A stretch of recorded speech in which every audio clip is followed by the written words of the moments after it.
have we really fully taken the measure of what it would mean to change Medicare, to change Social Security in the ways that would save the kind of money that we're talking about, Heather?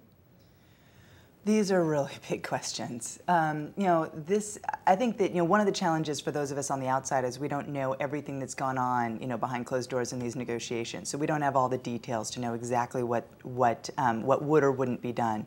But I do want to note that it seemed like the willingness to give up on some of the entitlements was in exchange for tax increases, which the Republicans have been so far intransigent on. So he was sort of betting that we can get some of these increases in revenues that we need over the next decade in exchange for addressing these long-term entitlement issues. I think one of the challenges, though, is that we have a deficit problem today.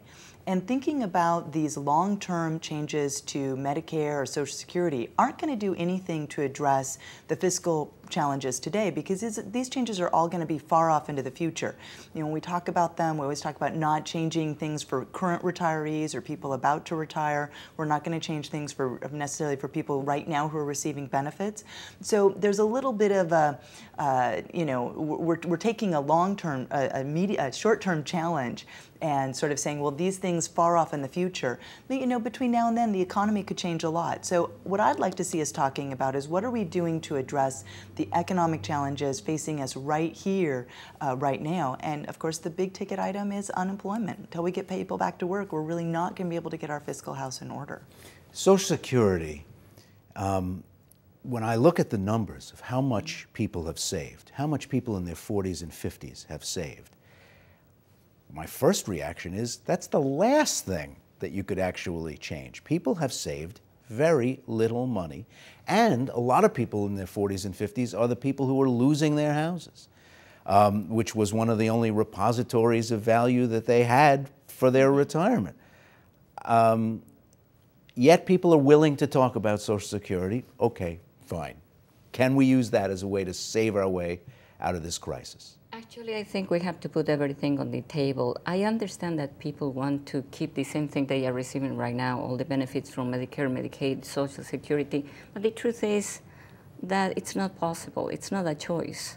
It's not going to happen. If we just leave everything as it is, everything will go bankrupt. Medicaid is already at the point of having liquidity problems. Social Security will stand a little bit farther, and Medicare is also going to have bankruptcy problems in the near future. So the question is, what are we going to do about it? The problem is there. And I understand when the president says, I'm willing to compromise and to talk about it, because he doesn't have any other choice. He has to talk about it. And now, again, I will say, when we talk about we need to have more revenues, I agree with you. It doesn't mean we need to increase the taxes for the very wealthy. Let's look at the facts. About 50% of the people, of the American population, contribute only to 2.97% of the revenues, which means they hardly pay any taxes anyway.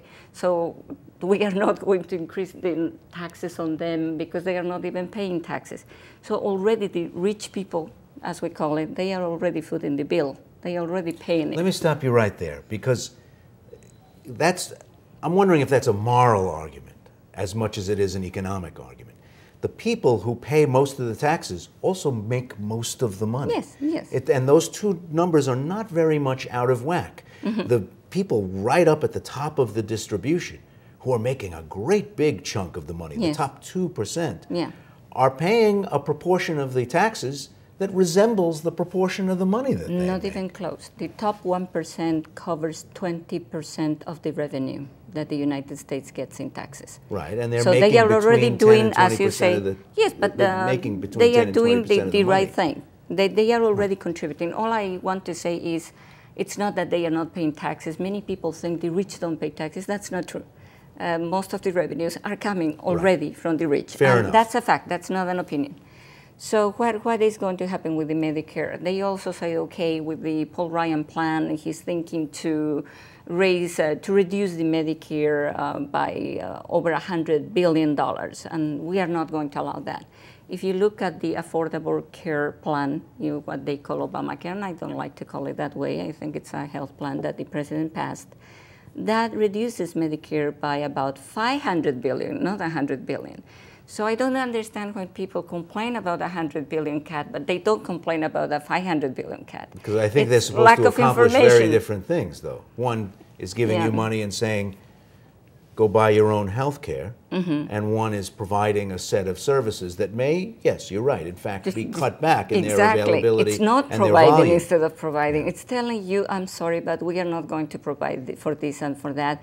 And the other option is, here is the money so you can buy it, but maybe you will be able to buy less.